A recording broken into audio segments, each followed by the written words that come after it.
على طه خير الخلق وأحلاها.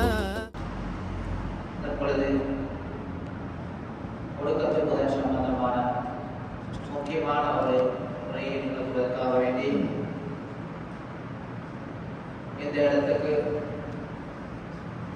அல்-உஸ்தாத் மௌலவி Muhammad Mubarak மின்ஹாஜி அரூசி ஃபலகி அவர்களை உடன் அழைக்கிறோம்.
والسلام على رسوله سيدنا محمد وآله حزب الله وأصحابه حزب الله أما بعد.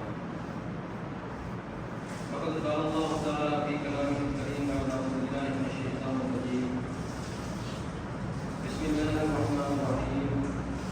فأما عاد فاستكبروا في الأرض بغير الحق وقالوا من أشد منا قوة أولم يروا أن الله الذي خلقهم وأشد منهم قوة وكانوا بآياتنا يجحدون. فأرسلنا عليهم ريحا صرصرا بأيام نحسات لنذيقهم عذاب الخزي في الحياة الدنيا ولعذاب الآخرة أخزى وهم لا ينصرون. صدق الله مولانا العلي العظيم. قال نبينا صلى الله عليه وسلم في السنة ليلة ينزل فيها مطر لا يمر ببناء ليس عليه غطاء أو سكاء ليس عليه وكاء إلا نزل فيه في ذلك المطر. صدق رسول الله صلى الله عليه وسلم أو كما قال عليه الصلاة والسلام. وقال نبينا صلى الله عليه وسلم لا عدوى ولا طيرة ولا سفر ولا هامة. فقال أعرابي ما بال الإبل تكون في الرمل كأنها الضباء ويخالطها البعير الأجرب ويجردها. قال ومن عاد الأول. صدق رسول الله صلى الله عليه وسلم. رواه البخاري. பிறப்பிற்குரிய இஸ்லாமிய சகோதரர்களே, அல்லாஹ் தஆலாவுடைய நல்லடியார்களே, எல்லா புகழும் புகழ்ச்சியும் எங்களை எல்லாம் படைத்து பரிபாலித்து ரட்சித்து காக்கக்கூடிய சர்வதீவ தயாளனும் மக்கரட்சகனுமாகிய எல்லாம் உள்ள நாயகன் அல்லாஹ் தஆலா அவர்களுக்கே உரித்தானது. அல்ஹம்துலில்லாஹ். ஸலவாத்தும் ஸலாமும் சாந்தியும் சமாதானமும் உயிரோடும் மேலான கண்படை நாயகம் ஸல்லல்லாஹு அலைஹி வஸல்லம் அன்னவர்கள் மீதும் அன்னவர்கள் சொன்ன வழியை நடந்த முறையை பின்பற்றி உத்தமர்களாக உயரியவர்களாக நல்லவர்களாக வல்லவர்களாக வாழ்ந்த சஹாபா பெருந்தகைகள் தாபிஈன்கள் தபஅ தாபிஈன்கள் கியாமத் நாள் வரை வரக்கூடிய அல்லாஹ் தஆலாவுடைய நல்லடியார்கள் அனைவர்களின் மீதும் குறிப்பாக இந்த மஸ்ஜிதிலே இஷா தொழுகை நிறைவேற்றிவிட்டு இத்திகாஃபுடைய நியத்தோடு அமர்ந்திருக்கக்கூடிய அல்லாஹ்வுடைய நல்லடியார்கள் நம் அனைவர்களின் மீதும் அல்லாஹ்வுடைய பேரருளும் பெரும் கருணையும் என்றும் என்றும் நிலைநிறுவா. பேரன்பிற்குரிய இஸ்லாமிய சகோதரர்களே, அல்லாஹ்வுடைய நல்லடியார்களே, நாங்கள் எல்லாம் சஃபர் மாதத்தினுடைய கடைசி புதன்கிழமையினுடைய இரவிலே இருந்து கொண்டிருக்கிறோம். இந்த நாளை பொறுத்தவரையிலே இந்த நாளுக்கு ஒடுக்கத்து புதன் என்பதாக பெயர் சொல்லக்கூடிய வளமை எங்களில் இருக்கின்றது.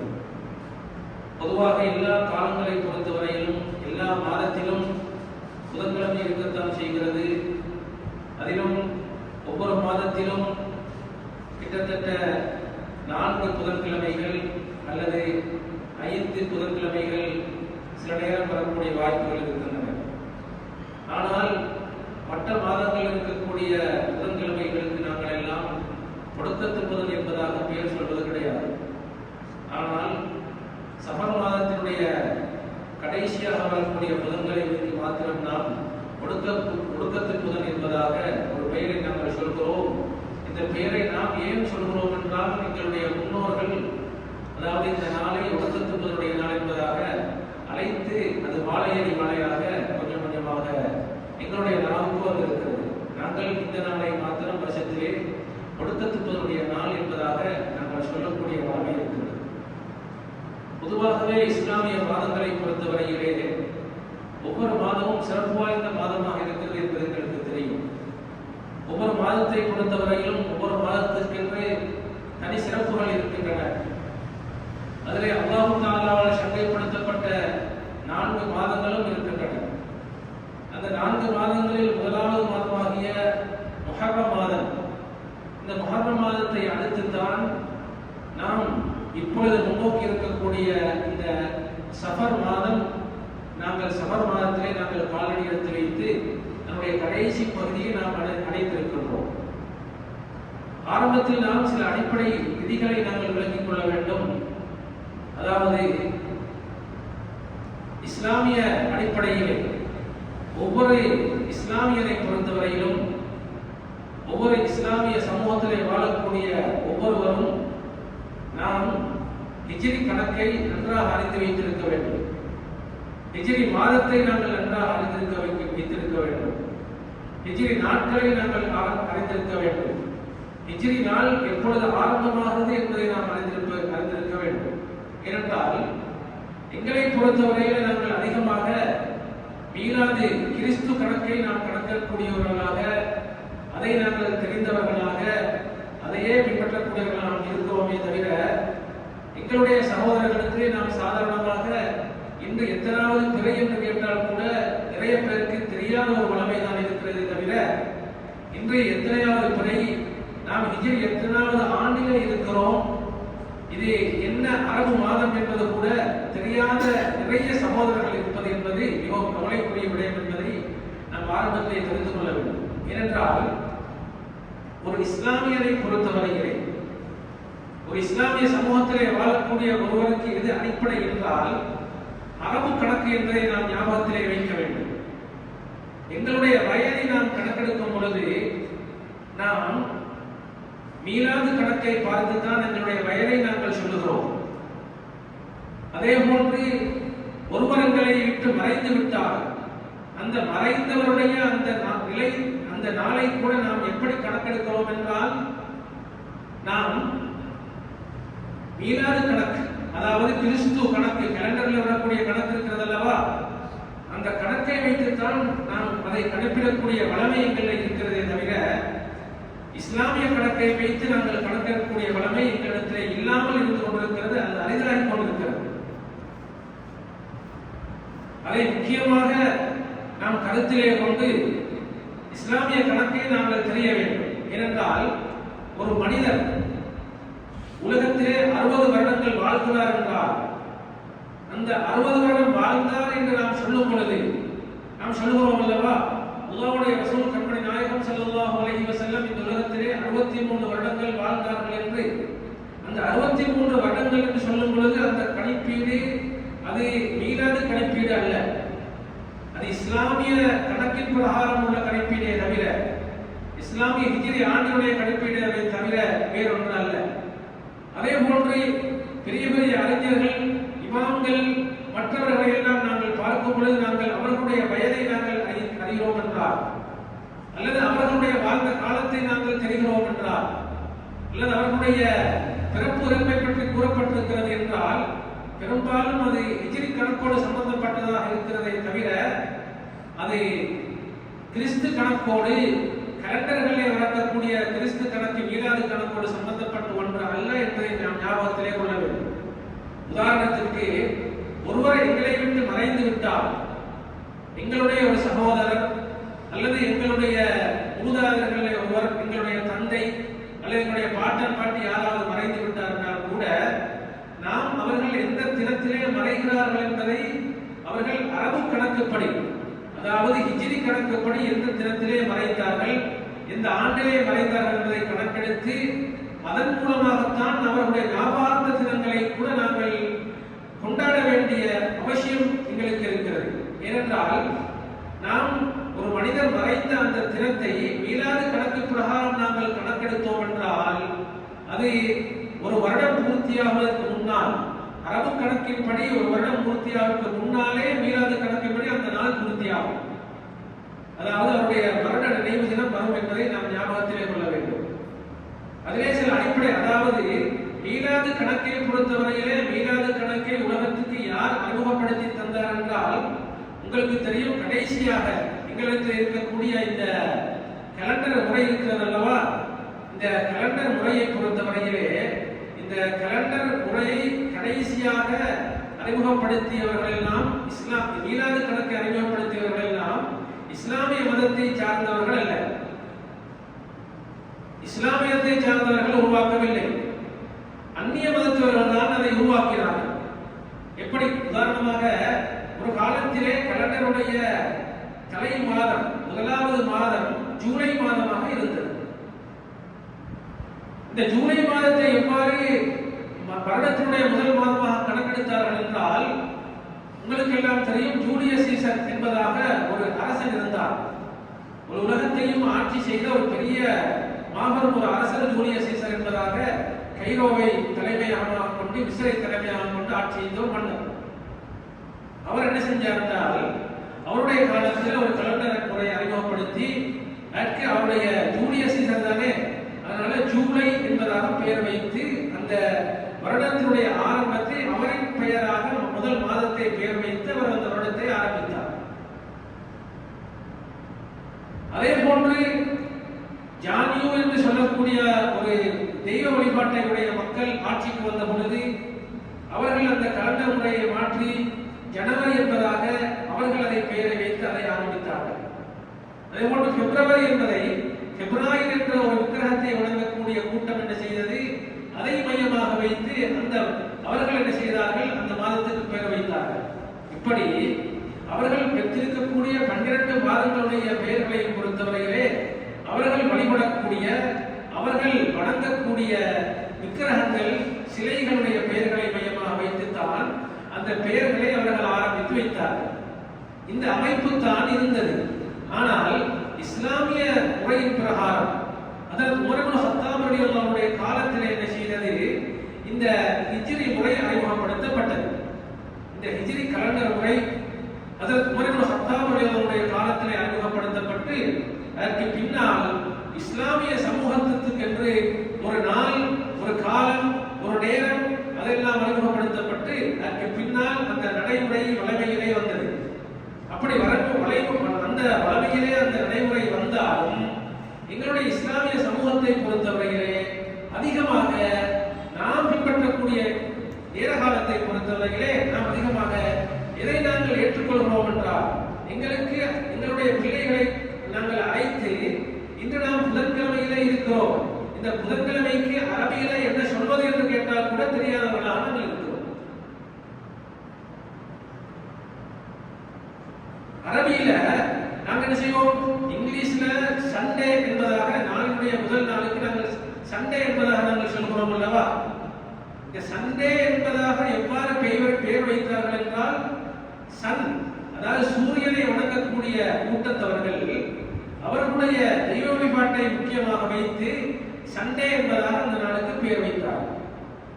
அதே போன்று சந்திரனை வணங்கக்கூடிய மக்கள் என்ன செய்தார்கள், அந்த நாளுக்கு மூன் என்பதாக பெயர் அல்லவா இங்கிலீஷ்ல, ஆங்கிலத்திலே மூன் என்பதாக நாங்கள் சொல்லுவோம் அல்லவா, அந்த மூன் என்பதை மையமாக வைத்து மண்டே என்பதாக அந்த சந்திரனுக்குரிய நாள் என்பதாக அவர்கள் பெயரை வைத்தார்கள்.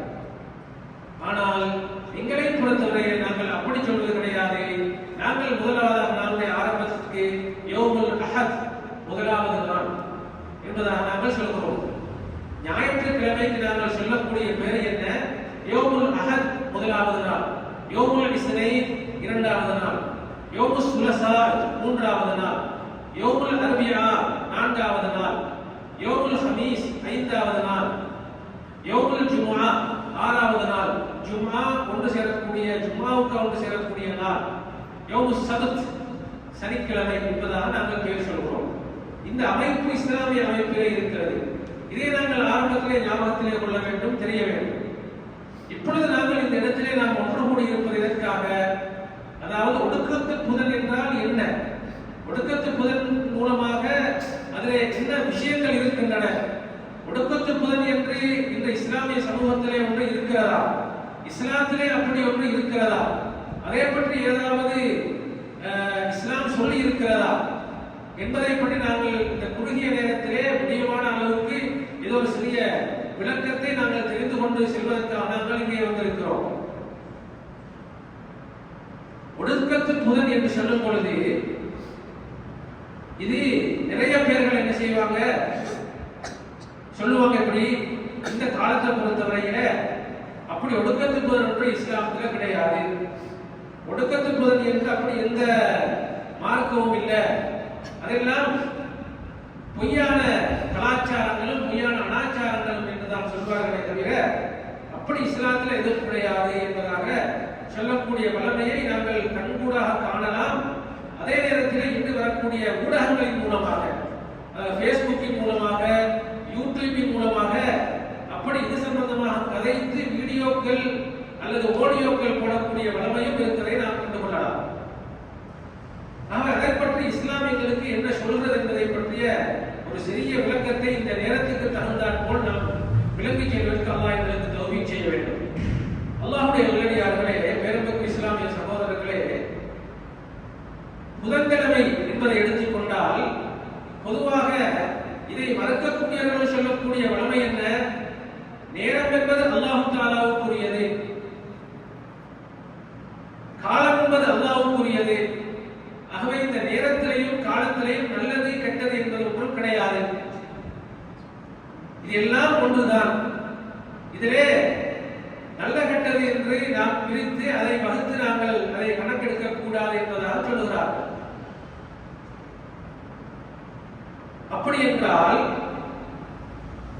நேரங்காலத்தில் நல்லது கெட்டது கிடையாது என்று நாங்கள் வைத்துக் கொள்வோமே, சரி, அப்படி நாங்கள் வைத்துக் கொண்டால் கூட இப்பொழுது அதாவது நேர காலத்தை பொறுத்தவரையில ஜும்மாவுடைய தினம் இருக்கின்றன. எங்களுக்கு தெரியும், ஜும்மாவுடைய தினத்திலே நாங்கள் எல்லாம் ஒன்று சேர்ந்து ஜும்மாவுடைய தொழுகையை நாங்கள் நிறைவேற்றுகிறோம். எல்லாம் பரவலாக எங்களுக்கு எல்லாருக்கும் தெரியும், ஜும்மாவுடைய தினத்திலே அல்லாஹ் தஆலா நல்ல நேரத்தை வைத்திருக்கிறார். அந்த நேரத்திலே நாங்கள் எந்த துஆவை கேட்டாலும் அந்த துஆ எந்த விதமான மறுப்பு இல்லாமல் அங்கீகரிக்கப்படுகிறது, அந்த துஆ ஏற்றுக்கொள்ளப்படுகிறது என்பதாக நாங்கள் தெரிந்து வைத்திருக்கிறோம் ஹதீஸ்களின் மூலமாக. ஆகவே நாம் என்ன செய்கிறோம், அந்த நேரத்தை எதிர்பார்த்து நாங்கள் துஆக்கள் கேட்கிறோம். பொதுவாக மிம்பர் மேடையிலே ஹதீப் இரண்டாவது ஹுத்பாவை ஓதுவதற்கு முன்பாக உட்கார்ந்து விட்டால் அந்த நேரத்தில் நாங்கள் எல்லாரும் அந்த நேரம் முஸ்தஜாபு துஆ அங்கீகரிக்கப்படக்கூடிய நேரம் என்பதாக நாங்கள் நினைத்து நாங்கள் துஆ கேட்கிறோம் அல்லவா.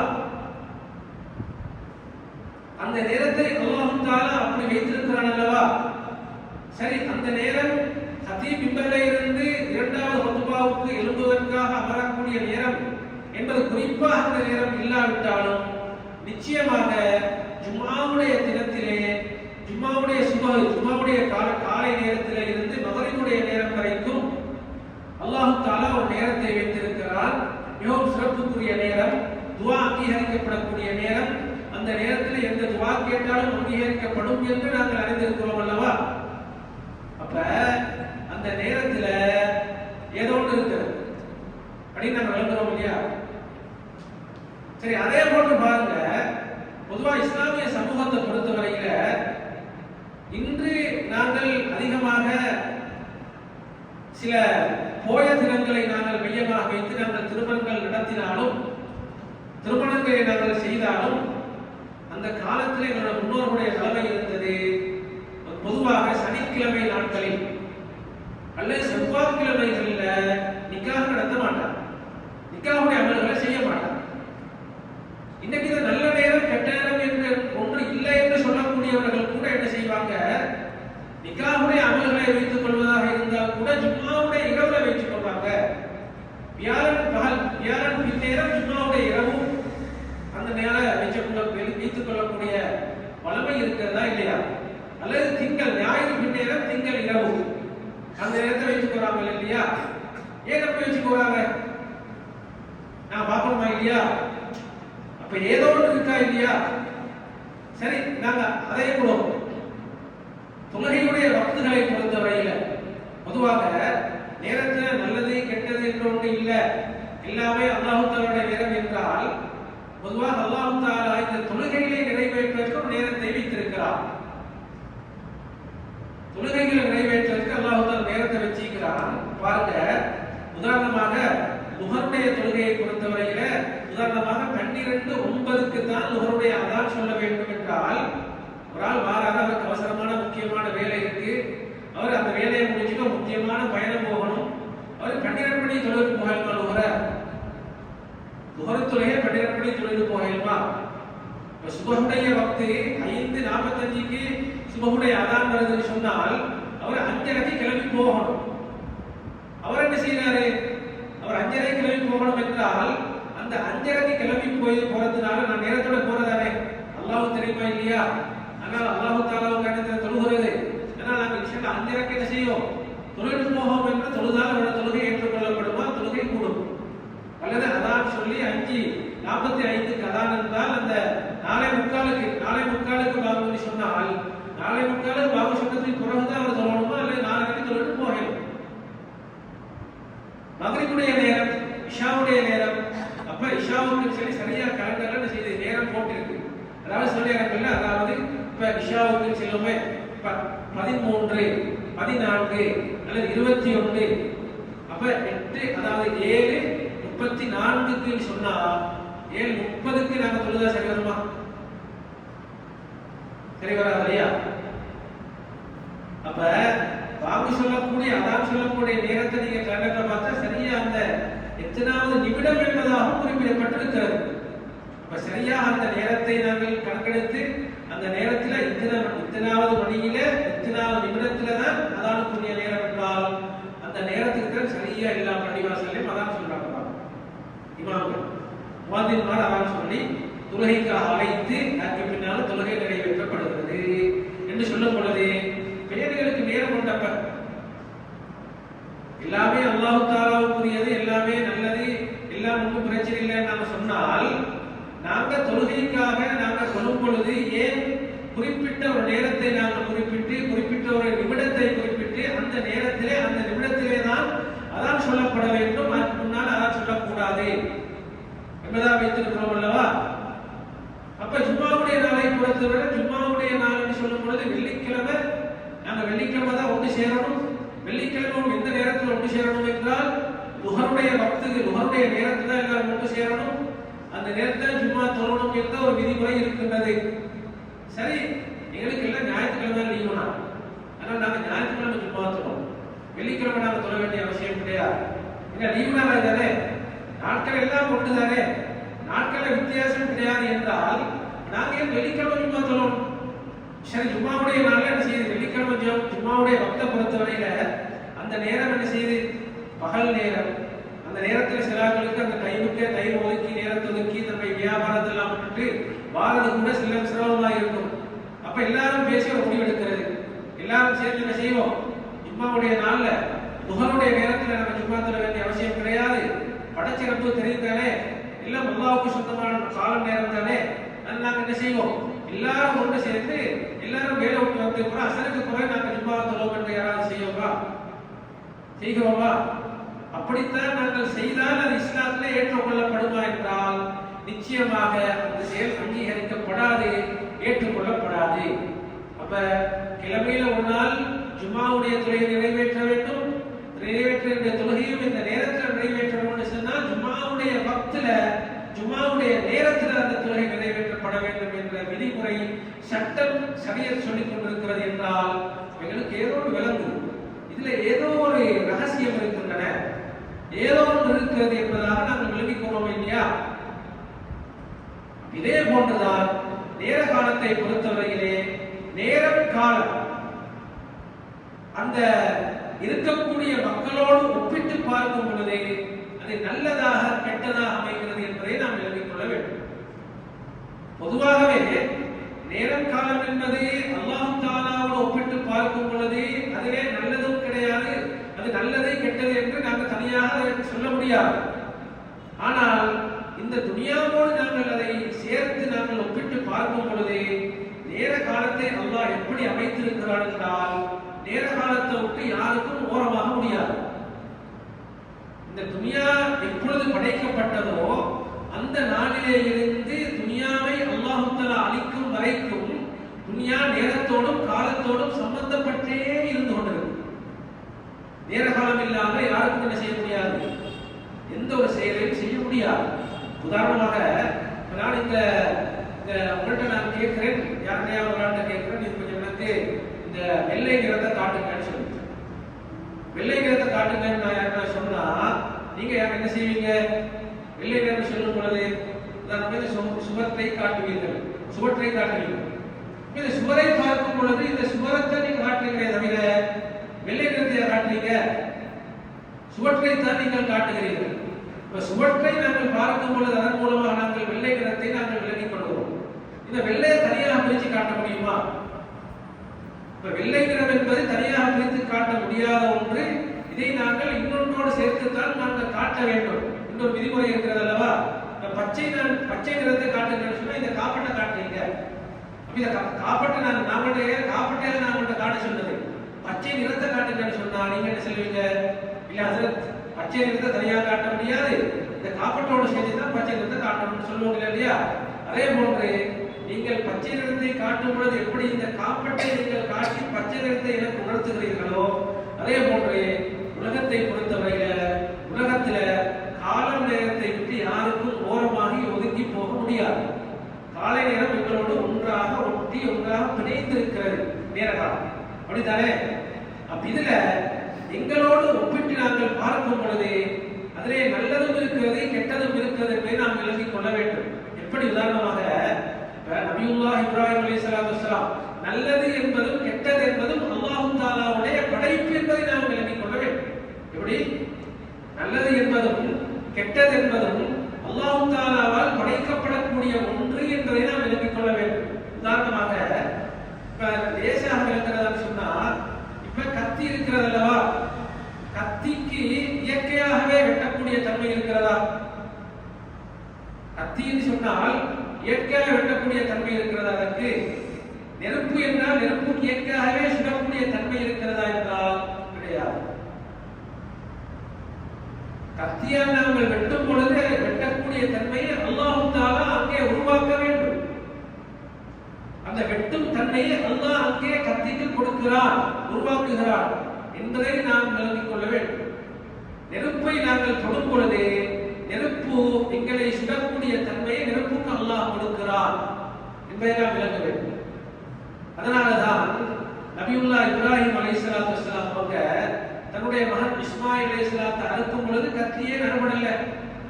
கத்திக்கு இயற்கையாகவே வெட்டக்கூடிய தன்மை இருந்தால் என்ன செய்யணும்? வெட்டி படணுமா இல்லையா? எவ்வளவு முயற்சி செய்தார், அங்க வெட்ட. நபியுல்லாஹ் இப்ராஹிம் அலைஹிஸ்ஸலாத்து வஸ்ஸலாத்தை தண்ணீர போடும் பொழுது நெருப்புல போடும் பொழுது நெருப்பு அவர்களை சுடவில்லை. ஏன் சுடவில்லை? நெருப்புக்கு அந்த தன்மை கிடையாது. ஆனால் அந்த நெருப்பு சுடக்கூடிய தன்மையை யார் உருவாக்குகிறான்? அல்லாஹ் படைக்கிறான். கத்தி வெட்டக்கூடிய தன்மையை யார் உருவாக்குகிறான்? அல்லாஹ் உருவாக்குகிறான்.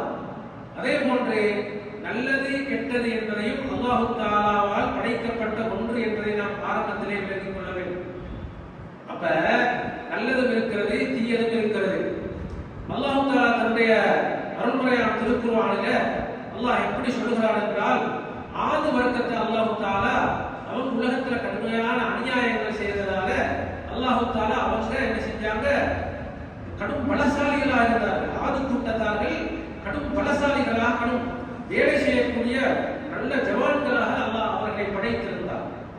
அப்படி படைக்கப்பட்ட அந்த ஆது சமூகம் என்ன செஞ்சிச்சு, உலகத்துல அல்லாஹ் மறந்து அல்லாஹ்வுடைய தூதரை மறந்து அந்த காலத்துல அவங்க அநியாயம் செய்ய ஆரம்பிச்சாங்க. அப்படி ஆரம்பிச்ச உடனே அல்லாஹ் தஆலா என்ன செய்தார், அந்த சமூகத்தை அல்லாஹ் தஆலா அழித்தார். அப்படி அழித்ததை பற்றி அல்லாஹ் தஆலா சொல்லும் பொழுது அல்லாஹ் தஆலா தன்னுடைய அருள்மறையாம் திருக்குர்ஆனில் எப்படி அல்லாஹ் தஆலா சொல்கிறார் என்றால், ஃபஅர்ஸல்னா அலைஹிம் ரீஹன் சர்சர, அந்த ஆது கூட்டத்தார்களுக்கு நாங்கள் சர்சர் என்கிற ரீஹை நாங்கள் அனுப்பி அதன் மூலமாக நாங்கள் அவர்களை அழித்தோம். ஐயாமி நஹிசாத்தின், நஹசுடைய நாட்களிலே நாங்கள் அவர்களை அழித்தோம் என்பதாக அல்லாஹ் தஆலா சொல்கிறார். அப்ப நஹசுடைய நாளிலே நாங்கள் அழித்தோம் என்று அல்லாஹ் சொல்லும் பொழுது என்ன செய்கிறது, அந்த நஹசுடைய நாள் என்று சொல்லி ஒன்று இருக்கு என்று சொல்லி யார் சொல்றார், அல்லாஹ் தஆலா சொல்றாரா இல்லையா? அப்ப நஹசுடைய நாள் என்று ஒன்று இருக்கிறது. அப்ப இந்த ஒடுக்கத்தின் புதன்கிழமையுடைய நாளை நாங்கள் எப்படி சொல்றோம் என்றால் நஹசுடைய நாள். இந்த நாளிலே பலாய்கள் முசீபத்துக்கள் இருக்கின்றன. அதாவது ஒடுக்கத்தில் சஃபர் மாதத்தினுடைய கடைசி புதன்கிழமையில நஹசுடைய நாள், இதுல பலாய் முசீபத்துக்கள் இறங்குகிறது என்ற வளமை எங்களிடம் இருந்து வந்திருக்கிறது. இதை எங்களுடைய முன்னோர்கள் இதை கடைபிடித்து அந்த நாளை பலாய் முசீபத்துக்களுக்கு பாதுகாப்பு தேடக்கூடிய ஒரு நாளாக மேம்படுத்தி இருக்கிறார்கள். இது முன்னோர்களின் மூலமாக பின்பற்றி வரப்பட்ட ஒரு வளமையாக இருக்கிறது. இதை எப்படி அவங்க கண்டுகொண்டாங்கன்னு சொன்னால், இதை ஆரிஃபீன்களாகிய அவுலியாக்கள், அல்லாஹ்வுடைய இறைநேசர்கள் என்ன செஞ்சாங்க, பலாய்கள் முசீபத்துக்கள் இறங்குவதை இந்த நாளிலே கண்கூடாக பார்த்தார்கள், கண்கூடாக கண்டார்கள். இதை கண்டுதான் என்ன செய்தார்கள், அந்தந்த காலத்திலே வாழ்ந்த மக்களுக்கு அவர்கள் அதை பற்றி போதித்தார்கள், சொல்லிக் கொடுத்தார்கள். சஃபர் மாதத்துடைய கடைசி புதன்கிழமையிலே இப்படியான பலாய்கள் முசீபத்துக்கள் உலகத்திலே இறங்குகின்றது. அல்லாஹ் தஆலா தன்னுடைய லவ்ஹுல் மஹ்ஃபூல் பலகையிலே உலகத்துக்கு இறங்க வேண்டிய பலாய்களை அல்லாஹ் எழுதி வைத்திருக்கிறான் அல்லவா, அந்த முசீபத்துக்களை அல்லாஹ் எழுதி வைத்திருக்கிறான் அல்லவா, நோய் நொம்பலங்களை எழுதி வைத்திருக்கிறான் அல்லவா, அதை அல்லாஹ் தஆலா எப்பொழுது முதல் வானத்துக்கு இறக்குகிறான் என்றால் சஃபர் மாதத்தினுடைய கடைசி புதன்கிழமையிலே அல்லாஹ் இறக்குகிறான் முதல் வானத்தில். அதை இறக்கி வைத்து அதை பூமிக்கு அல்லாஹ் தஆலா அந்தந்த கால நேரம் எப்படி அல்லாஹ் எழுதி வைத்திருக்கிறானோ அந்த நேரத்திலே இறக்குகிறான் என்று அவுலியாக்கள், நாதாக்கள், பெரிய மனிதர்கள், இமாம்களுடைய வாயின் மூலமாக சொல்லியிருக்கிறார். இந்த ஆது சமூகத்தை அல்லாஹ் தஆலா அழித்த நாளை பற்றி தஃசீருடைய உலமாக்கள் எங்களுக்கு சொல்லும் பொழுது அவங்க சொல்லக்கூடிய கருத்து என்ன, அவங்க சொல்றாங்க, இதுதான் சஃபர் மாதத்துடைய கடைசி புதன்கிழமை. அந்த சஃபர் மாதத்துடைய கடைசி புதன்கிழமையிலே தான் ஆது சமூகம் அழிக்கப்பட்டது. அதைத்தான் அல்லாஹ் தஆலா நஹசுடைய நாள் என்பதாக சொல்லுகிறான் என்பதாக தஃசீருடைய அதிகமான உலமாக்கள் இதை சொல்லக்கூடிய அமைப்பை நாங்கள் தஃசீர்களின் மூலமாக கண்டுகொள்ளலாம். அப்ப இன்னும் சில விளக்க உரைகள் இருக்கிறது. பெரும் பெரும் அறிஞர்களாகிய அறிஞர்கள், அதாவது உதாரணமாக அஹ்மத் அத்-தைரவி ரஹ்மத்துல்லாஹ் தன்னுடைய முஜர்ரபாத் தைரவி என்கிற கிதாபிலே அவங்க சொல்றாங்க, இந்த சஃபர் மாதத்துடைய கடைசி புதன்கிழமையிலே 3,20,000 பலாய்கள் இறங்குகின்றன, முசீபத்துக்கள் இறங்குகின்றன என்பதாக சொல்லி காட்டுகிறார். சொல்லி காட்ட அவங்க என்ன சொல்றாங்க, அப்படி 3,20,000 முசீபத்துக்கள் பலாய்கள் அந்த இறங்கக்கூடிய அந்த நாளை பொறுத்தவரையிலே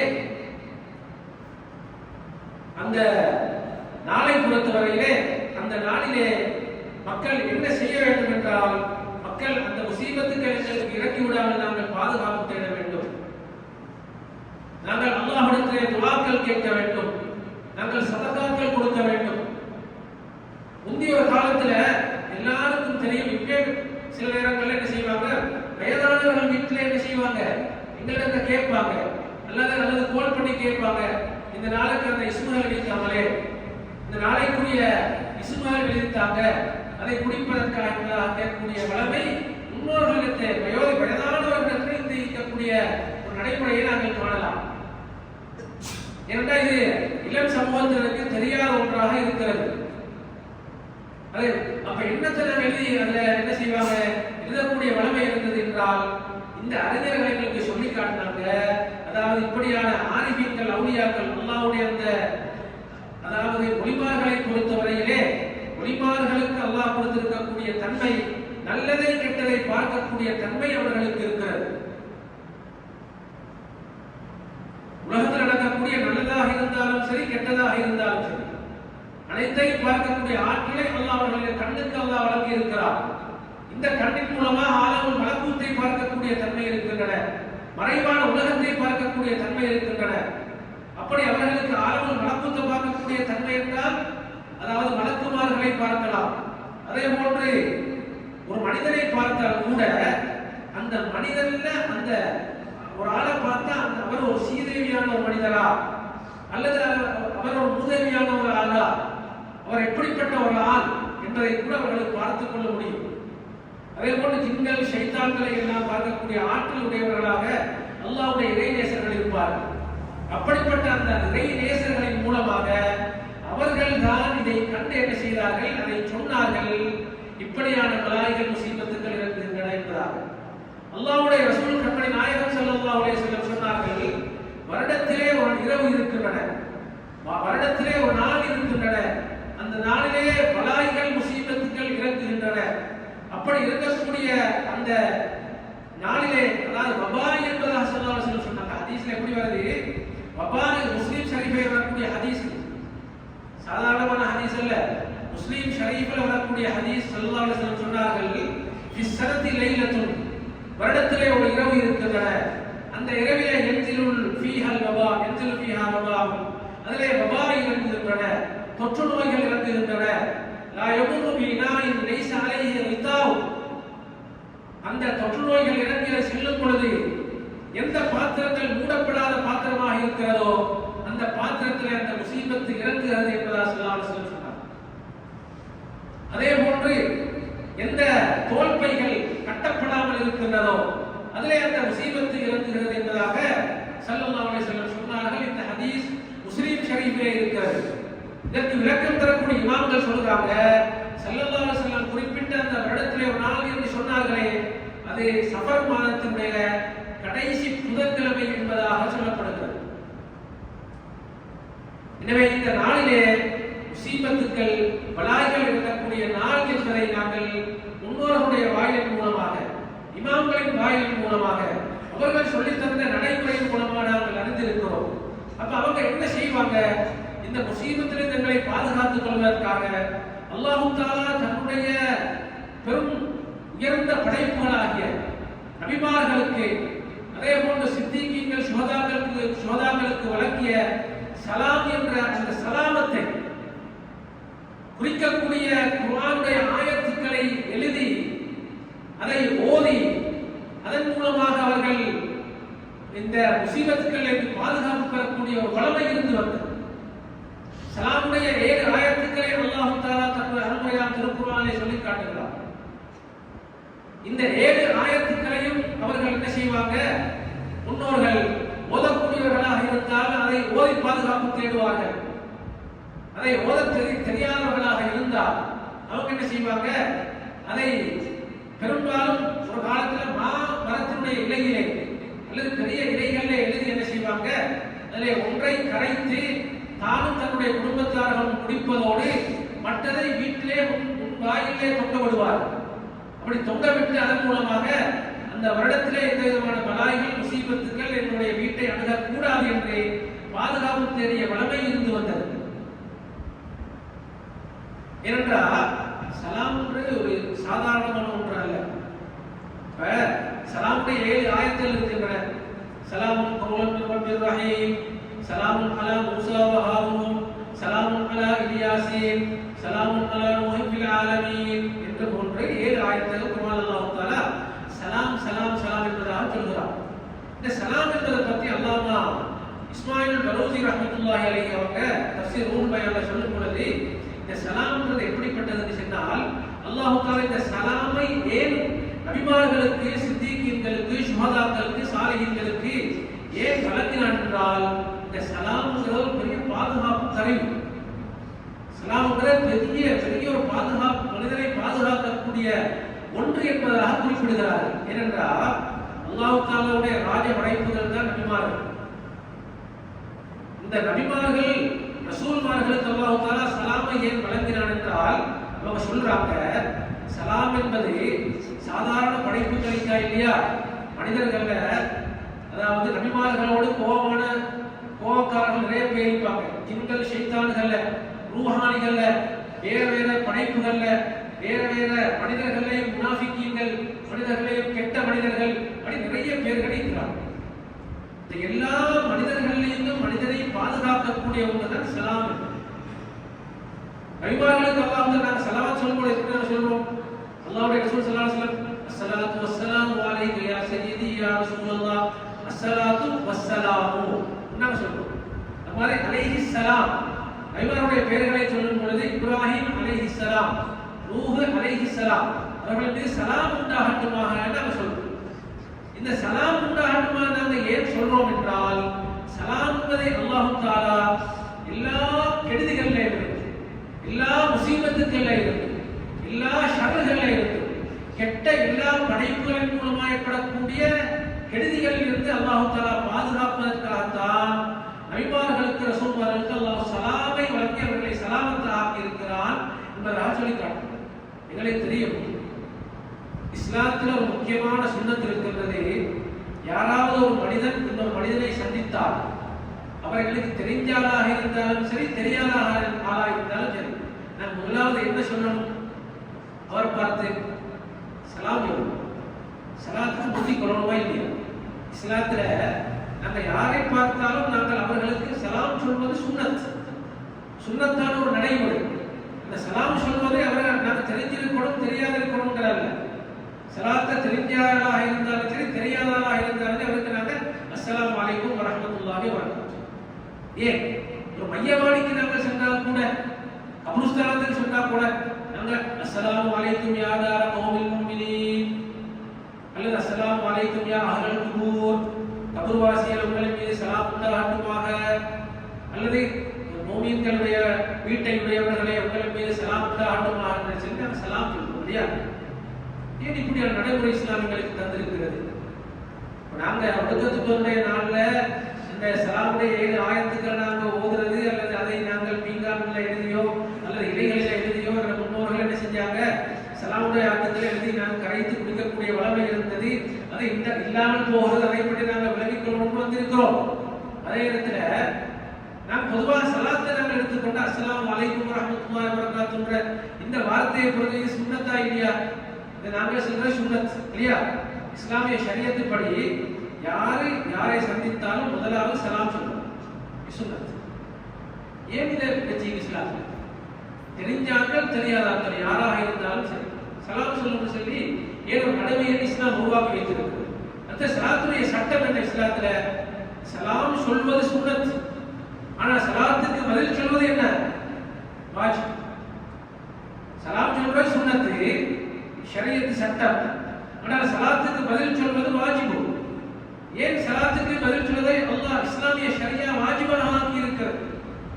இதுல என்ன மகத்துவத்தை அல்லாஹ் வைத்திருக்கிறார், என்ன தத்துவத்தை அங்கே வைத்திருக்கிறார் என்று பார்க்கும் பொழுது இதுக்குத்தான் தஃசீர் உலமாக்கள், அல்லாமா ரூஹுல் பயானுடைய ஆசிரியர் இஸ்மாயில் பலூசி ரஹ்மத்துல்லாஹி அவங்க சொல்றாங்க எப்படின்னா, சலாத்தை ஏன் வைத்திருக்கிறார் என்றால் ஒரு மனிதன் சலாம் சொல்லும் பொழுது நாங்க ஒரு ஆளை சந்திச்சா ஒரு நல்ல மனிதராக இருப்பார், அல்லது எப்படி இருப்பாரு, அவரோட கெட்ட மனிதராக இருப்பார், கெட்ட பார்வையுடையவராக இருப்பார், கெட்ட அதாவது கண்ணூர் படக்கூடியவராக இருப்பார், நாவே படக்கூடியவராக இருப்பார்.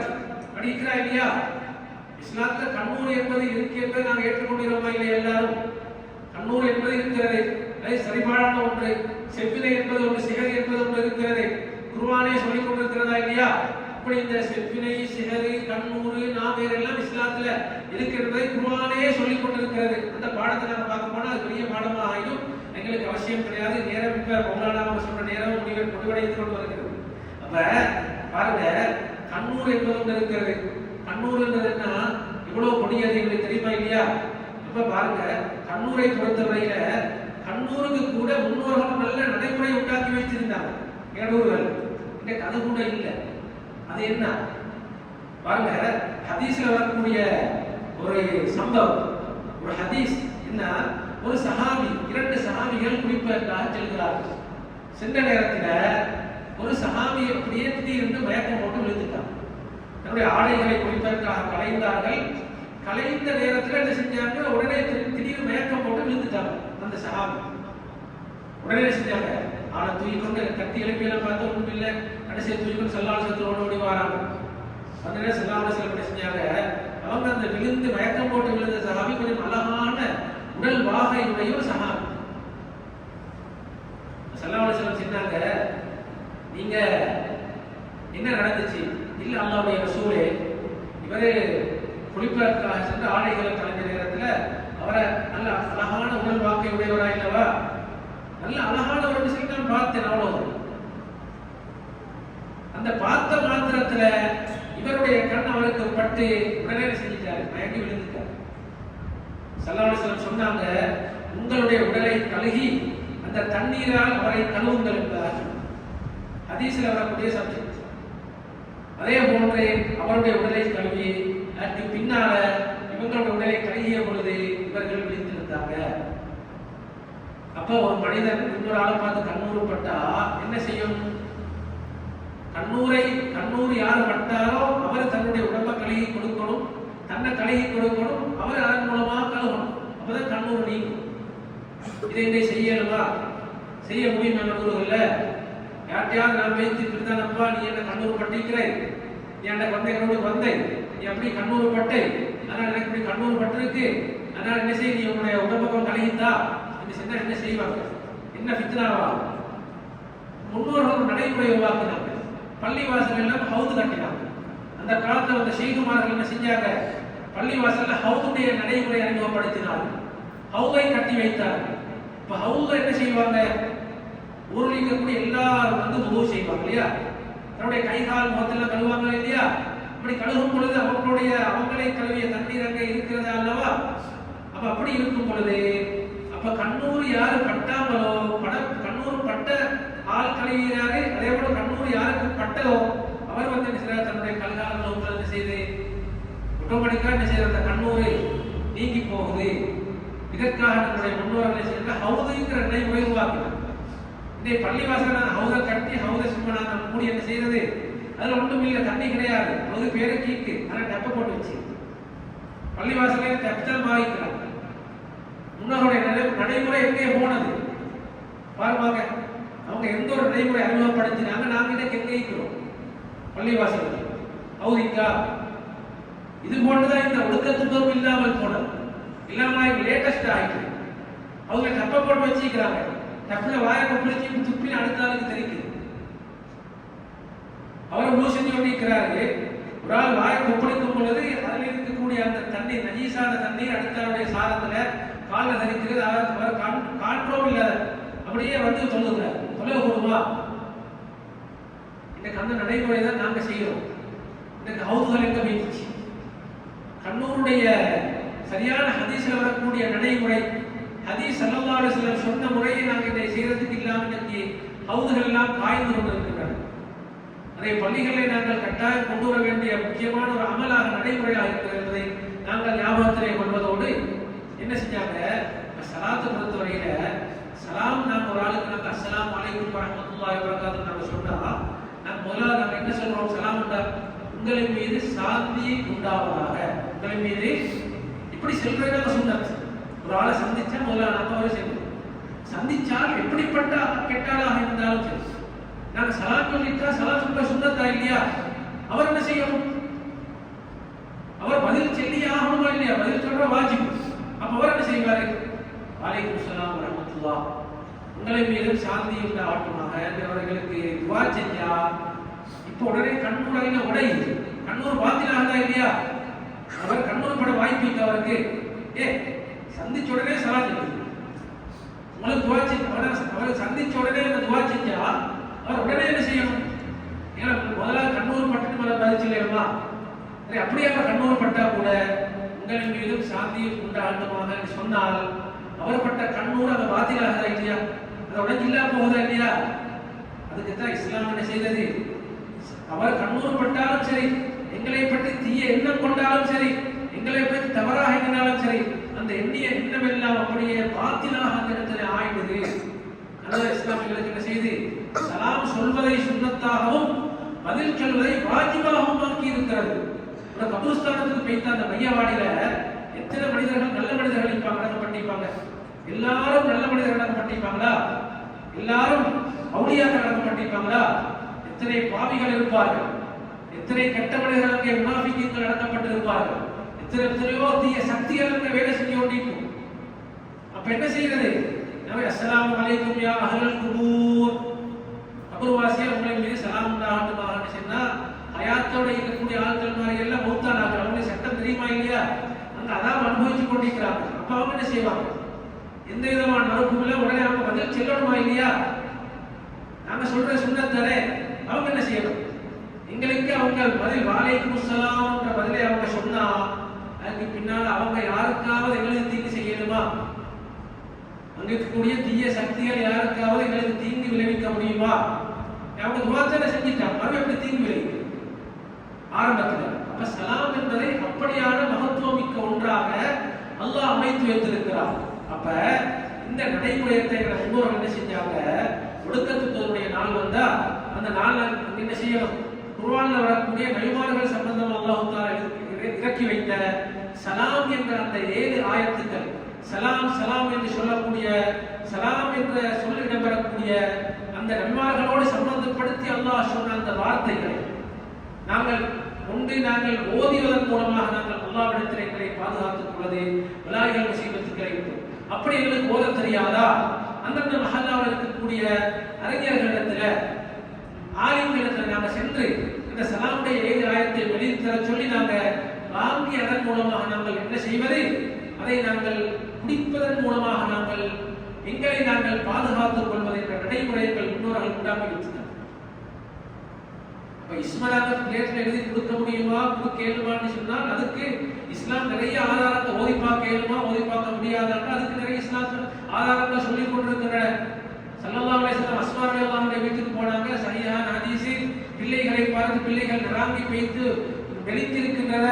இந்த பிள்ளைகளை பார்த்து உடனே ஸல்லல்லாஹு அலைஹி வஸல்லம் சொன்னாங்க, என்ன அஸ்மா உன்னுடைய இந்த பிள்ளைகளை நீ கொஞ்சம் மந்திரிச்சாவது பார்க்கலையான்னு கேட்டாங்க. ஸல்லல்லாஹு அலைஹி வஸல்லம் பிள்ளைகளை மந்திரிக்கலையா? அந்த வார்த்தை விவாதத்தங்கே இடம்பெறுகிறது. மக்காவிலிருந்து சில சஹாபாக்கள் மதீனா நகருக்கு சென்றார்கள். செல்லக்கூடிய வழியில ஒரு ஊர்ல தங்கினாங்க. அந்த ஊர்ல என்ன செஞ்சாங்க? அந்த ஊர் மக்கள்கிட்ட உணவு கேட்டாங்க, யாருமே உணவு கொடுக்கல. புகாரி ஷரீஃப்ல வரக்கூடிய ஹதீஸ். அப்ப என்ன செஞ்சாங்க? அப்படி அவங்க சஹாபாக்கள் பசியோடு தங்கி இருக்கக்கூடிய நேரத்துல இரவுல அங்க என்ன செய்து ஏதோ ஒரு அழுகை ஓல சத்தம் கேட்கிறது. அப்ப சில சஹாபிகள் சென்று பார்த்தாங்க. அந்த ஊரில் இருக்கக்கூடிய தலைவர், அவங்களுடைய அந்த தலைவருக்கு ஏதோ பாம்பு கடித்து விஷத்தின் மூலமாக அவருடைய உயிர் போகக்கூடிய நிலையை தவிர்த்துக் கொண்டிருக்கிறார். அப்ப என்ன செஞ்சாங்க? ஒரு சஹாபி கேட்டாங்க, எனக்கு இந்த நோயை குணமாக்க முடியும், இதை நான் மந்திரித்து நான் குணமாக்க முடியும், எனக்கு மந்திரித்துன்னு சொன்னாங்க. ஹதீஸ்ல வருது என்ன செய்து? இதை நான் மந்திரித்து இதன் மூலமாக இவரை ஷிஃபாவாக்க முடியும், இதற்கு நீங்க என்ன கூலி தாரீங்கன்னு கேட்டாங்க. அப்ப அவங்க சொன்னாங்க, உங்களுக்கு என்ன வேணும்? அவங்க சொன்னாங்க, எங்களுக்கு 36 ஆடுகள், 36 ஆடு நீங்க தாரதாக இருந்தால் நாங்க என்ன செய்யணும்? வேற மந்திரிச்சு விடுறேன் பேசாது. ரைட், நாங்க தாரோம் செல்ல 36 ஆடு வாங்கினாங்க. சூரா ஃபாத்திஹாவை ஓதி தடவினார்கள். அவர் குணம் பெற்றவர் எழுதியிருந்தார் என்பதாக ஹதீஸ்ல வருது. இப்ப சஹாபாக்கள் என்ன செஞ்சாங்க? ஆட்டெடுத்து வந்தாங்க. சில சஹாபாக்களுக்கு என்ன செய்ய அதை ஏற்றுக்கொள்ள முடியாது. சஹாபாக்கள் இவர் குர்ஆன் ஓதி கூலி வாங்கிக்கிறாரு, என்ன செய்ய? குர்ஆன் ஓதி கூலி வாங்கிக்கிறாரே, நான் இப்ப நாங்க இதில் எடுக்க முடியாது. சரி, நாங்க ஸல்லல்லாஹு அலைஹி வஸல்லம் கேட்போமே. இது சொன்னாங்க. சஹாபாக்கள் ஆட்டை எடுத்துட்டு மதீனா போனாங்க. மதீனா நபி ஸல்லல்லாஹு அலைஹி வஸல்லம் சம்பவத்தை சொன்னாங்க. அல்லாஹ்வுடைய ரசூலே, வரக்கூடிய வழியில இப்படியான நிகழ்வு நடந்தது, அங்க இப்படியான பிரச்சனை நடந்தது, இதுக்கு குர்ஆன் சூரா ஃபாத்திஹா ஓதப்பட்டது, ஆனா இதுக்கு கூலியாக எடுக்கப்பட்டிருக்கிறது, கூடுமா கூடாதான்னு சொல்லும்போது ஸல்லல்லாஹு அலைஹி வஸல்லம் கேட்டாங்க, என்னுடைய பங்கத்தார் என்னுடைய பங்கத்தாங்க என்பதாக ஸல்லல்லாஹு அலைஹி வஸல்லம் சொல்லி என்ன செய்தார்கள், அவர்களுக்கு அதுக்கு அனுமதி கொடுத்தார் என்பதாக சஹீஹான ஹதீஸிலே இடம்பெற்றிருக்கிறது. அதேபோன்று இன்னும் சில சஹாபிகள், அப்துல்லாஹ் இப்னு அம்ர் ரலியல்லாஹு தஆலா அன்ஹு என்ன செஞ்சாங்க, ஒரு சஹாபி ஒரு ஆயத்தை எழுதி கொடுத்தார்கள், இதை பாதுகாப்புக்கு வைத்துக் கொள்ளுங்கள் என்பதாக. அப்பாஸ் ரலியல்லாஹு தஆலா அவர்களுக்கு ஒரு ஆயத்தை அப்பாஸ் ரலியல்லாஹு ஒரு ஆயத்தை எழுதி கொடுத்தார்கள், பீங்கானிலே கொண்டு வர சொல்லி இதை நீங்கள் கரைத்து குடியுங்கள் என்பதாக. குர்ஆன் என்பது ஆகப்பெரிய ஷிஃபாவா இல்லையா? வாஹுவ ஷிஃபாவும் ரஹ்மா. குர்ஆன்ங்கிறது ஆகப்பெரிய ஷிஃபா, ஆகப்பெரிய மருந்து. குர்ஆன் அல்லாஹ் தஆலா எல்லா நோய்களுக்கும் மருந்தை வைத்திருக்கிறது குர்ஆனே சொல்லிக் கொண்டிருக்கிறது. அப்ப அப்படிப்பட்ட குர்ஆன்ல முக்கியமான சலாமத்துடைய ஆயத்துக்களை 7 ஆயத்துக்கள். இந்த ஆயத்துக்களை தான் நாம் என்ன செய்கிறோம், இந்த நாளில் இருக்கக்கூடிய பலாயிகள் முசீபத்துக்களை விட்டு பாதுகாப்பு தேடி அதை நாங்கள் எழுதியோ அல்லது அதை நாங்கள் ஓதியோ நாங்கள் அதன் மூலமாக நாங்கள் எங்களை பாதுகாத்துக் கொள்ளக்கூடிய ஒரு அமலை நாங்கள் செய்கிறோம். இந்த அமல் சாதாரணமான ஒரு அமல் அல்ல. முன்னோர்கள் செஞ்சு வந்தாங்க, அது அப்படி ஒன்றும் கிடையாது என்பது கிடையாது. இப்ப நாங்க சொல்றது ஹதீஸ்ல வந்து அல்லாஹ் சஹீஹான ஹதீஸ் புகாரி ஷரீஃப்ல வந்து ஸல்லல்லாஹு அலைஹி வஸல்லம் சொன்னாங்க, லா அதுவா என்றால் தொற்று நோய் கிடையாது, வலா தீரத்த பறவை சாஸ்திரம் கிடையாது, வலா சஃபர இன்னும் சஃபர் என்பது கிடையாது, வலா ஹாமத இன்னும் ஆந்தை, அதாவது ஆந்தை நான் சொல்றோம் இல்லையா, ஆந்தை புரடுவது அதுவும் கிடையாது இஸ்லாத்தில் என்பதாக என்ன செஞ்சாங்க ஸல்லல்லாஹு அலைஹி வஸல்லம் சொன்ன ஒரு ஹதீஸ். இந்த ஹதீஸ் தான் எல்லாரும் சொல்லுவாங்க, லா அதுவா தொற்று நோய் என்பது கிடையாது ஸல்லல்லாஹு அலைஹி வஸல்லம் சொல்லியிருக்கிறார். அதே போல் இரண்டாவது வலா தீரத்த பறவை சாஸ்திரம். அந்த காலத்துல பறவைகள் என்ன செய்வாங்கன்னா, வளர்த்து பறவை ஒரு பயணம் போறதா இருந்தா பறவை பறக்குடுவாங்க. முதலாவது பறவை வடக்கு பக்கம் போயிட்டா சகுனம் சரியில்லை, படை வலதுக்கு போயிட்டா சகுனம் நல்ல, அப்படியான பறவை சாஸ்திரம் பார்க்கக்கூடிய அமைப்பு இருந்தது. அப்ப அடுத்ததாக வலா சஃபர என்பது கிடையாது ஸல்லல்லாஹு அலைஹி வஸல்லம். இந்த ஹதீஸ்ல சஃபர் என்பது கிடையாது என்றால் என்ன பொருள் என்பதை நாம் விளங்க வேண்டும். வலா சஃபர் கிடையாது என்றால் இந்த ஹதீஸ் பிரகாரம் நாம் எடுத்தா வலா சஃபர்னா சஃபர் மாதமே கிடையாதுன்னு தான் எடுக்கிறோம். மாதத்துல என்ன செய்யாது, 12 மாதங்கள்ல சஃபர் மாதம் என்ற மாதம் கிடையாது என்பதாக நாம் பொருள் கொள்ள வேண்டும். அப்படி அல்ல, வலா சஃபர என்றால் என்ன பொருள் என்று முஹத்திஸீன்கள் விளக்கம் தரும் பொழுது, அறிஞர்கள் விளக்கம் தரும் என்ன சொல்றாங்க, வலா சஃபர என்றால் சஃபர் என்பது என்னென்றால் வயிற்றில் வரக்கூடிய ஒரு வகையான நோய், வயிற்றில் ஏற்படக்கூடிய ஒரு வகையான ஒரு வியாதிக்கு பேர் தான் சஃபர் என்பதாக சொல்றாங்க. அதாவது அரபிகள் நம்பி இருந்தாங்க, வயிற்றில் ஒரு வகையான ஒரு புழு உருவாகி அந்த புழுவின் மூலமாக வயிறு கெட்டு போய் அதன் மூலமாக அவருடைய உயிருக்கு ஆபத்து ஏற்படுகிறது என்பதாக அரபிகள் நம்பி இருந்தாங்க. அப்படி நம்பி இருந்ததை ஸல்லல்லாஹு அலைஹி வஸல்லம் சொன்னாங்க, இஸ்லாத்துல அப்படி வலா சஃபர் என்றால் அப்படியான வயிற்றில ஒரு புழு ஒன்று உருவாகி அதன் மூலமாக ஒரு நோய் ஏற்பட்டு அதன் மூலமாக அவருடைய உயிருக்கு ஆபத்து ஏற்படும் என்று இஸ்லாத்துல கிடையாது. அப்படி நீங்க நம்பிக்கொள்ள வேண்டாம் என்று ஸல்லல்லாஹு சொன்னதுதான் வலா சஃபர் என்ற சொல்லுக்கு பொருளே தவிர எல்லாம் சஃபர் என்று ஒன்று கிடையாது என்று ஸல்லல்லாஹு அலைஹி வஸல்லம் சொல்லல. ஆனா விளங்கிக்கொள்ளணும் அப்படின்றது சொல்லுங்க. அப்ப சஃபர் என்பது வலா ஹாமத, அதே போன்ற என்ன செய்து அந்த ஆந்தை சாஸ்திரம் என்பது கிடையாது என்று ஸல்லல்லாஹு அலைஹி வஸல்லம் செஞ்சாங்க, அந்த ஹதீஸ்ல சொன்னாங்க. பல தொற்று நோய் என்பது சம்பந்தமான நிறைய விளக்கங்கள் இருக்கின்றன. தொற்று நோய் என்றால் என்ன, அது சம்பந்தமா எப்படி அந்த தொற்று நோய் ஸல்லல்லாஹு அலைஹி வஸல்லம் வேற சில ஹதீஸ்களை சொல்லியிருக்கிறாங்க. அதாவது வெண்குஷ்டம் பிடித்த ஒரு ஆளை விட்டு நீங்கள் விரண்டு ஓடுவது, அதாவது சிங்கத்தை விட்டு விரண்டு ஓடுவதை போன்று விரண்டு ஓடுங்கள் என்பதாக ஸல்லல்லாஹு அலைஹி வஸல்லம் ஹதீஸ்ல சொல்லியிருக்கிறாங்க. இந்த ஹதீஸ்ல ஸல்லல்லாஹு அலைஹி வஸல்லம் தொற்று நோய் இல்லை என்று சொன்னாங்க. ரெண்டு ஹதீஸுக்கு வந்து எப்படி நாங்கள் ஜம்மு செய்வதை, அதுக்கு எப்படி நாங்கள் விளக்கம் எடுப்பதை என்ற விளக்கங்கள் நிறைய இருக்கின்றன. அந்த விஷயத்துக்கு நாம போகல. அப்ப என்ன செய்து இந்த ஹதீஸ்ல ஸல்லல்லாஹு அலைஹி வஸல்லம் சொன்ன வலா சஃபர என்பதற்கு பெரும்பாலான அறிஞர்களுடைய விளக்கம் என்ன, சஃபர் என்றால் சஃபர் மாதம் கிடையாது என்றோ சஃபர்ல ஒடுக்கத்துவம் என்று ஒன்று கிடையாது என்றோ ஸல்லல்லாஹு அலைஹி வஸல்லம் ஒன்று சொல்லல. ஸல்லல்லாஹு அலைஹி வஸல்லம் என்ன சொன்னாங்க, சஃபர் என்றால் வயிற்றில் ஏற்படக்கூடிய ஒரு வகையான நோய், அந்த நோயின் மூலமாக மக்கள் எல்லாம் இப்படி இந்த நோய் ஏற்பட்டு இதன் மூலமா எனக்கு உயிராபத்து ஏற்படும் என்று நம்பி இருக்கிறாங்களே, அப்படி அல்ல.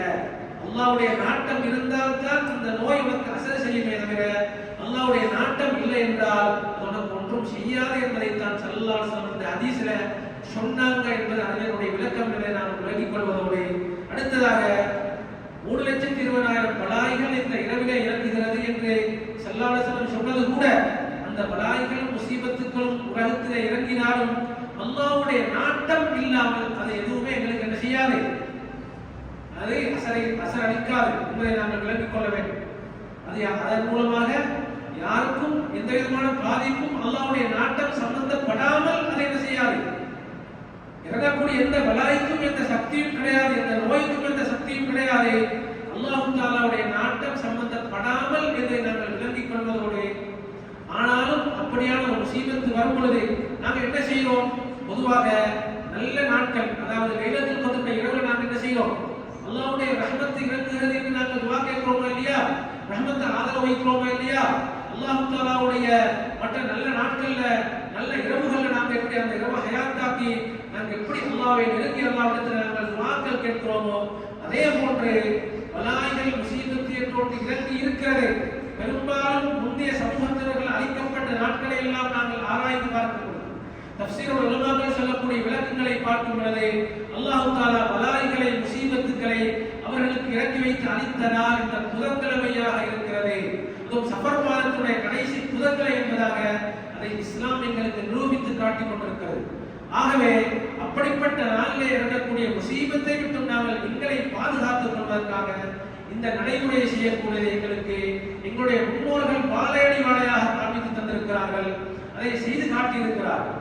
அப்படி காட்டி தந்த முன்னோர்கள் பார்க்க, முன்னோர்கள் எப்படி முன்னோர்களுடைய, அதாவது இஸ்லாத்தில் முக்கியமான ஆதாரங்கள்ல ஒன்று என்ன, முன்னோர்களுடைய நடைமுறை, முன்னோர்கள் காட்டி தந்த வழிமுறை எப்படி நாம் விளைக்கிறோம். அதாவது நாங்க செய்கிறோம், நாங்க ஏன் செய்வோம், எங்கட வாப்பமா எங்கட அப்பமாரு எங்கட ஆபாக்கள் செஞ்சாங்க, அப்ப அவங்க செஞ்சாங்கன்னு எல்லாம் பார்க்கும்போது அப்படி பார்த்தாலும் கடைசியா எங்க போய் சேரும், கடைசியா யாருடைய காலத்துக்கு போய் சேரும், இமாம்களுடைய காலம், சஹாபாக்களுடைய காலத்துக்கு போய் துறைக்கூடிய சந்தேகம் கிடையாது.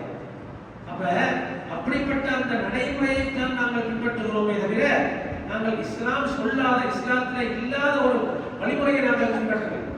ஸல்லல்லாஹு அலைஹி வஸல்லம் சொன்னாங்க, என்னுடைய மன் சன்ன ஃபில் இஸ்லாமி சுன்னத்தன் இந்த ஃபஸாதி உம்மதி ஃபலஹு அஜ்ரு மியது ஷஹீத்.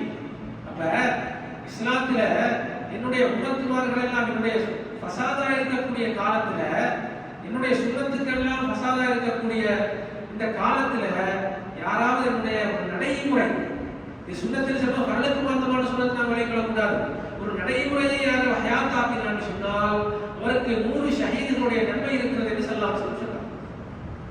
அப்ப என்ன செய்யுது, நாங்க என்ன செய்யறோம், இன்னைக்கு பாருங்க, இன்னைக்கு இந்த நடைமுறை இல்லாததுனால, இப்படியான வளமை எங்களுக்கு இல்லாததுனால நாங்க என்ன செய்யறோம், இன்னைக்கு இஸ்லாமிய சமூகம் எப்படி இருக்கு பாருங்க, இன்னைக்கு ஜனல் சென்டர்ல போய் பாருங்க, வைத்தியசாலையில இந்த நாடு, இந்த சிறிய நாடு, இந்த இலங்கை நாட்டை பொறுத்த வரையில இந்த நாட்டுக்குள்ள நாங்க பார்ப்போமே, இன்னைக்கு ஜனல் சென்டர்ல போய் பார்த்தா அதிகமா யார் இருக்கிறாங்க,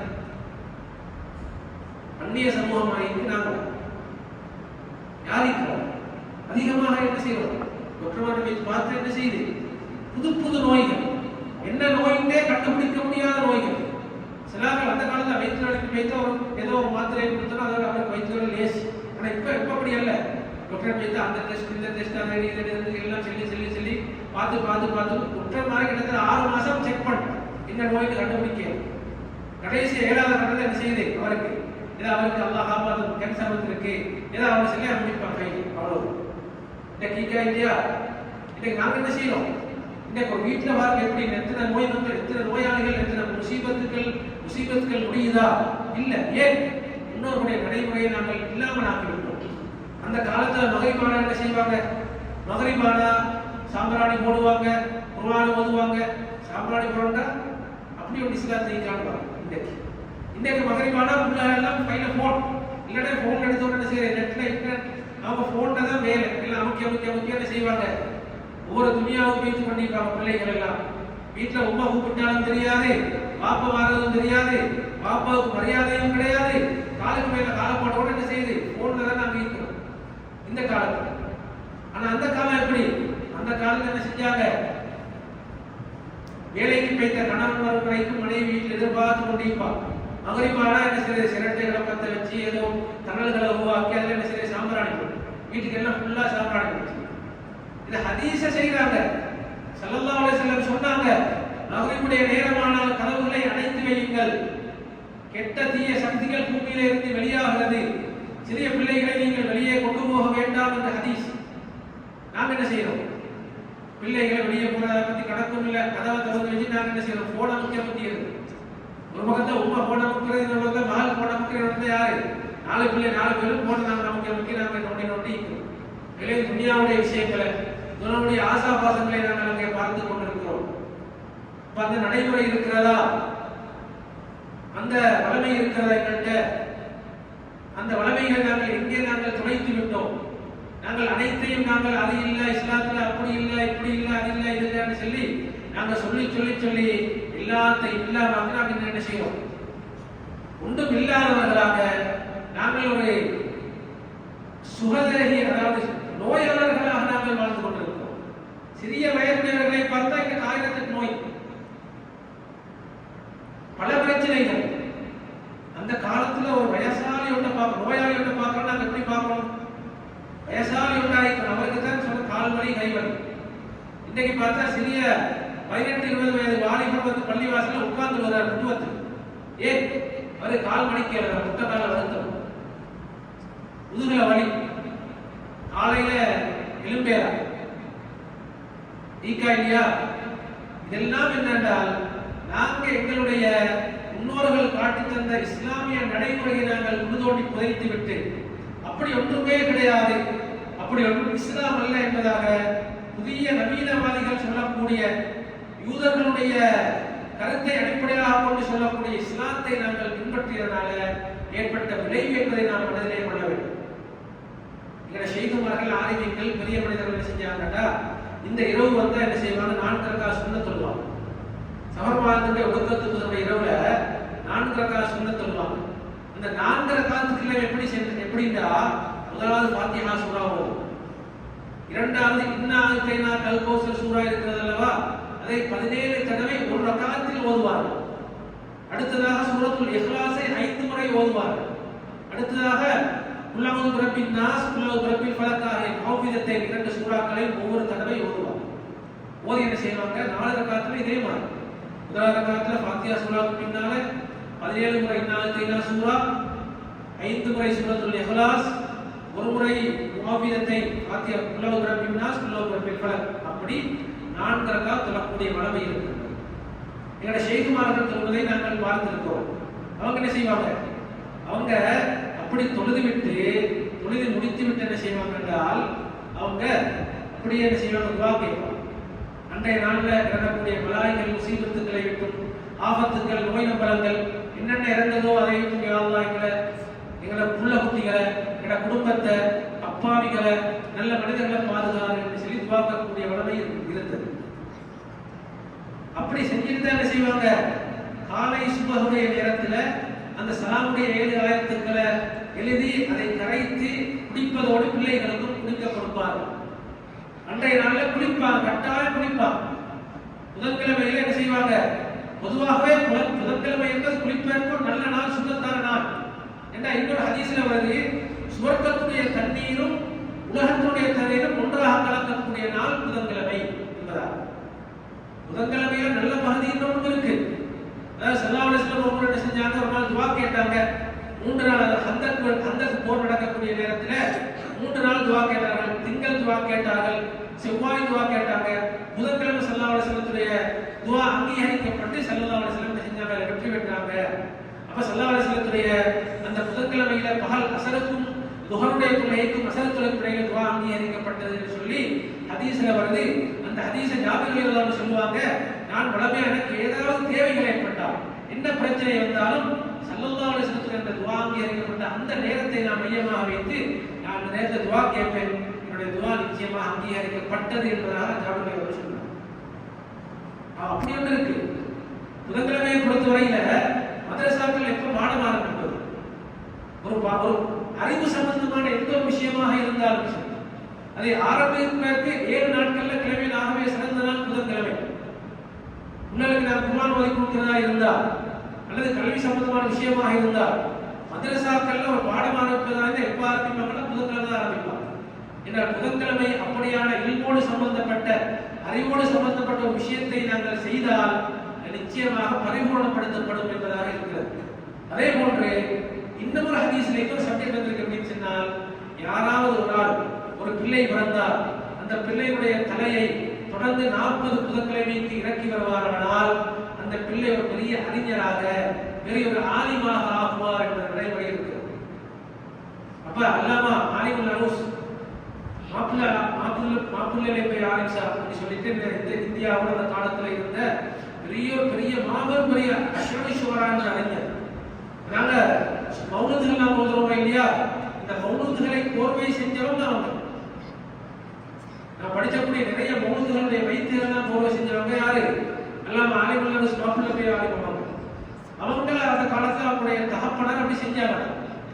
செஞ்சதன் மூலமாக அவங்க ஒரு பேரறிஞராக ஆனாங்க. அது மட்டுமல்ல, அவங்க பேரறிஞரானது மட்டுமல்ல, அவங்க இந்த இலங்கையோடு எந்த அளவுக்கு சம்பந்தப்பட்டவர்கள் சொன்னால், அவங்க அந்த காலத்தில் எனக்கு 300 வருஷத்துக்கு முன்னால் அந்த காலத்தில் இந்த ஸ்ரீலங்காவுக்கு வந்து இலங்கையில 363 பள்ளிவாசல்கள் கட்டியிருக்கிறார். சும்மா இல்லை, அவங்க செஞ்ச சேவையின் மூலமாகத்தான், அதே மாதிரி கோட்டாரில் வந்த ஷெய்குமார்கள் செய்த சேவையின் மூலமாகத்தான், அந்தரத்தில் இருந்து வந்த ஷெய்குமார்கள் மூலமாக இன்னைக்கு நாங்க முஸ்லீம்களா இருக்கிறோம் ஸ்ரீலங்காவில். சும்மா இல்லை, யாரும் நினைச்சுக்கொள்ள கூட நாங்கெல்லாம் என்ன செய்யறது, நாங்க அவங்க வரக்கூடிய காலத்துல ஸ்ரீலங்காவுடைய நிலைமை எப்படி இருந்தது என்றால், எங்களுடைய முஸ்லீம்களுக்கு சரியாக இஸ்லாமிய நடைமுறைப்படி ஆடை கூட உடுத்த தெரியாது. அப்படித்தான் இருந்தாங்க இஸ்லாமிய பெண்கள். ஆண்கள் அப்படித்தான் இருந்தாங்க. அவங்க தான் வந்து என்ன செஞ்சாங்க, உடுப்பு உடுக்கிறது எப்படி என்று சொல்லி தந்தார்கள். குர்ஆனை ஓத கற்பித்தார்கள், மார்க்கத்தை படிப்பித்தார்கள். பள்ளிவாசலை அந்த இடத்துக்கு சென்று அங்கே பள்ளிவாசலை உருவாக்கினார்கள். அப்படி அவங்க உருவாக்கினார். அப்ப அதுல ஆலிமுல் அரூஸ், இமாமுல் அரூஸ் நாயகம் மாப்புல்லை போய் ஆலிமுல் ரஹ்மத்துல்லாஹ் அவங்க 363 பள்ளிவாசல் இந்த இலங்கையில கட்டியிருக்காங்க. சும்மையில் 363 பள்ளியில சும்மாவா பாருங்க எல்லாம். அப்ப அப்படிப்பட்ட அந்த ஆலிமுல் அரூஸ் நாயகம் ரலியல்லாஹு தஆலா அவங்க சொல்றாங்க, புதன்கிழமையில யாராவது ஒரு பிள்ளையுடைய முடிய தொடர்ந்து 40 நாட்கள் இறக்கி வந்தால் அந்த பிள்ளை பெரிய ஒரு அறிஞராக ஆகும் என்பதாக சொல்றாங்க. அப்படி அந்த சொன்னதை நடைமுறைப்படுத்தி அதை நேரடியாகவும் அவர்கள் அனுபவித்து கண்டிருக்கிறார்கள். அதுதான் விஷயம். நாம ஹத்தாத் ராத்திரி ஓதுறோம் இல்லையா, அப்துல்லாஹ் இப்னு அலீல் ஹத்தாத் ரஹ்மத்துல்லாஹ் தான் இந்த விஷயத்தை சொல்றாங்க. எப்படி இந்த புதன்கிழமை ஒடுக்கத்துடைய இரவுல 3,20,000 பலாய்கள் இறங்குகின்றன. அப்படி இறங்குறதுனால இந்த அந்த பலாய்கள் முசீபத்துகளுக்கு பாதுகாப்பு தேடிக் கொள்வதற்காக இந்த தொழுகையை தொழக்கூடிய வளமை நடைமுறை அவர்கள் செய்தார்கள். அது மட்டுமல்ல, சலாமுடைய ஆயத்துக்களை ஓதி அதை குடிப்பது, அதை அதன் மூலமாக குடிப்பது போன்ற வளமையை செய்யக்கூடியவர்கள் அவர்கள் இருந்தார்கள். தன்னுடைய உறுதிகளுக்கு அவர்கள் கற்றுக் கொடுத்தார்கள் என்ற விஷயங்களை நாங்கள் வரலாறுகளின் மூலமாக, கிதாபுகளின் மூலமாக நாங்கள் இந்த விஷயத்தை நாங்கள் விளங்கிக்கிறோம். ஆக மேற்கொண்டு இஸ்லாமிய சகோதரர்களுடைய நேரங்களே, இந்த நல்ல நேரத்தில் நாங்கள் கேட்ட விஷயங்களை நாங்கள் விளக்கி அதன் மூலமாக நாங்கள் யதார்த்தத்தை நாங்கள் விளங்குவதன் மூலமாக நாங்கள் இந்த நாளுக்கு நாங்கள் எந்த அமல்களை செய்வதன் மூலமாக நாங்கள் அல்லாஹ் தஆலாவுக்கு நெருக்கமானவர்களாக, அல்லாஹ்வுடைய அடியார்களாக, பலாய்கள் முசீபத்துக்கள் நோய் நொம்பல்களுக்கு பாதுகாப்பு தேடப்பட்டவர்களாக, பெறப்பட்டவர்களாக எங்களை ஆக்கிக் கொள்ளாதவர்களை நாங்கள் மனதிலே வைத்து அந்த முறையிலே நாங்கள் எங்களை ஆக்கிக் கொள்ள வேண்டும். இந்த நாளில் முக்கியமாக நாங்கள் செய்யக்கூடிய அமல்கள்ல ஒன்று தௌபா. நாங்கள் தௌபாக்கள் செய்ய வேண்டும். அதேபோல் நாம் சென்ற அந்த தொழுகையை தொழ முடியுமானவர்கள் நாங்கள் தொழுது கொள்ள வேண்டும். இஸ்திக்பார் அதிகமாக செய்ய வேண்டும். ஸலவாத்துக்கள் அதிகமாக ஓத வேண்டும். அல்லாஹ்வுடைய கலாமை ஓத வேண்டும். அது மாத்திரமல்ல, அதோடு நாங்கள் என்ன செய்ய வேண்டும் என்றால், நாங்கள் அந்த எங்களுடைய முன்னோர்கள் நடைமுறைப்படுத்தி தந்த அந்த சலாமுடைய ஆயத்துக்களை நாங்கள் ஓதிக்கொள்வது, அதே போன்று அதை நாங்கள் முடியமான அமைப்பிலே எழுதி அதை நாங்கள் குடிப்பது, குடிக்க கொடுப்பது, அதை அதன் மூலமாக நாங்கள் குளித்து நாங்கள் எங்களை பாதுகாத்துக் கொள்வது போன்ற அந்த அமல்களை அதிகமாக சதகாக்கள் பல விஷயம் தற்றுமா இல்லையா, சதகாக்களை நாங்கள் கொடுப்பது போன்ற அமலை நாங்கள் செய்து அதன் மூலமாக நாங்கள் அல்லாஹ்விடத்தில் எங்களை பாதுகாத்துக் கொள்வதற்குண்டான தௌஃபீக்கை அல்லாஹ் எங்களுக்கு செய்வானாக. யா அல்லாஹ் என்னுடைய பாவங்களை மன்னிப்பாயாக, என்னுடைய துஆக்களை அங்கீகரிப்பாயாக.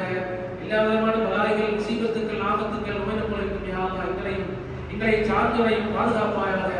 இந்த நாளை விட்டும், இந்த நாளுடைய முசீபத்துக்களை விட்டு, நாளை இறந்தக்கூடிய எல்லா ஆபத்துக்களை விட்டும் யா அல்லாஹ் அல்லாஹ் எங்களையும் எங்களை சார்ந்தவர்களையும் பாதுகாப்பாயாக, கொடிய நோய்களை விட்டு பாதுகாப்பாயாக, பயங்கரமான நோய்களை விட்டு பாதுகாப்பாயாக, மருந்தில்லாத நோய்களை விட்டு பாதுகாப்பாயாக, வைத்தியர்களால் குணப்படுத்த முடியாத நோய்களை விட்டு பாதுகாப்பாயாக, இஹ்லாஸான அமலோடு கூடிய நீண்ட ஆயுள் நசீபாக்கி தருவதோடு யா அல்லாஹ் எங்களுக்கு அருளும் ஆரோக்கியம் நசீபை ஆரோக்கியமும் தந்து எங்களை வாழ வைப்பாயாக, வளமாக வாழ வைப்பாயாக, உங்களுடைய துஆக்களை கபூல் செய்வாயாக. ربنا آتنا في الدنيا حسنة وفي الآخرة حسنة وقنا عذاب النار. ربنا رب ارحمهما كما ربياني صغيرا. وصلى الله تعالى وسلم على خير خلقه سيدنا محمد نبي الأمي وعلى آله وصحبه وبارك وسلم عليه. والحمد لله رب العالمين. صلى الله على محمد صلى الله عليه وسلم. صلى الله على محمد صلى الله عليه وسلم. صلى الله على محمد يا ربي صل وسلم.